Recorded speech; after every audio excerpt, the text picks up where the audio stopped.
Hello. अरे तुम अभी तक ऑफिस में हो? मैं कब से तुम्हारा वेट कर रही हूँ। अरे इतनी क्या करतेस तू?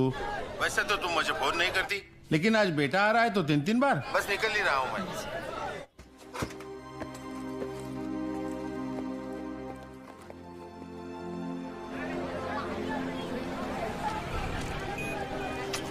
अहो किती वेळ लावला तुम्ही? बरं चल आता। हे घ्या, आपको पता है ना घर में और कितने काम बाकी है। क्यों परेशान हो रही हो? जानता हूँ तुम वीर को बहुत मिस करती हो।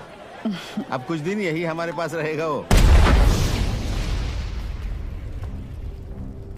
जर्नलिस्ट की ये खबर बिल्कुल सही थी।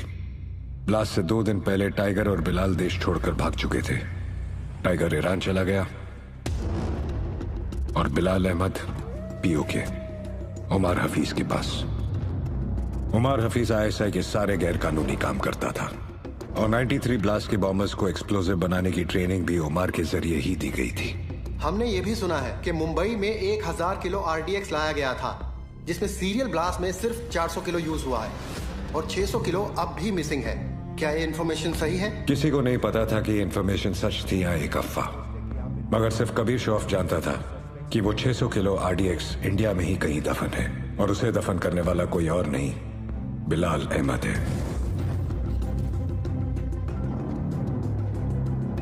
बिलाल आज से अब हमारे साथ रहेंगे।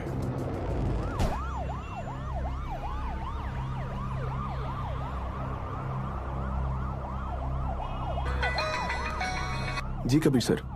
सीएम सर तुम्हारे साथ हैं? हाँ सीएम सर साथ में ही है। फोन दो। Sir joint CP Kabir Shroff. हाँ कबीर। सर 3 घंटे से आपको फोन करने की कोशिश कर रहा हूं। वो मैं फ्लाइट में था, बोलो क्या काम है? कुछ अर्जेंट बात करनी थी आपसे। अभी मिलने आ सकता हूं? हाँ actually I am on the way. मैं आ जाता हूँ एटीएस हेडक्वार्टर्स।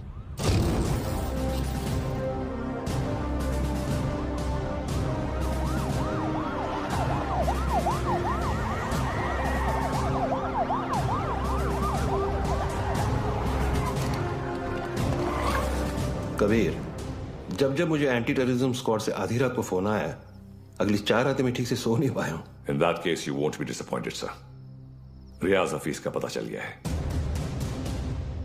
करीब 15 सालों से ये 40 स्लीपर एजेंट इंडिया में छुप कर रह रहे हैं। इन्वेस्टिगेशन के बाद पता चला कि जो 2 सस्पेक्ट्स मारे गए वो किसी राजवीर राठौड़ नाम के होटेलियर से मिलने अक्सर जैसलमेर जाया करते थे।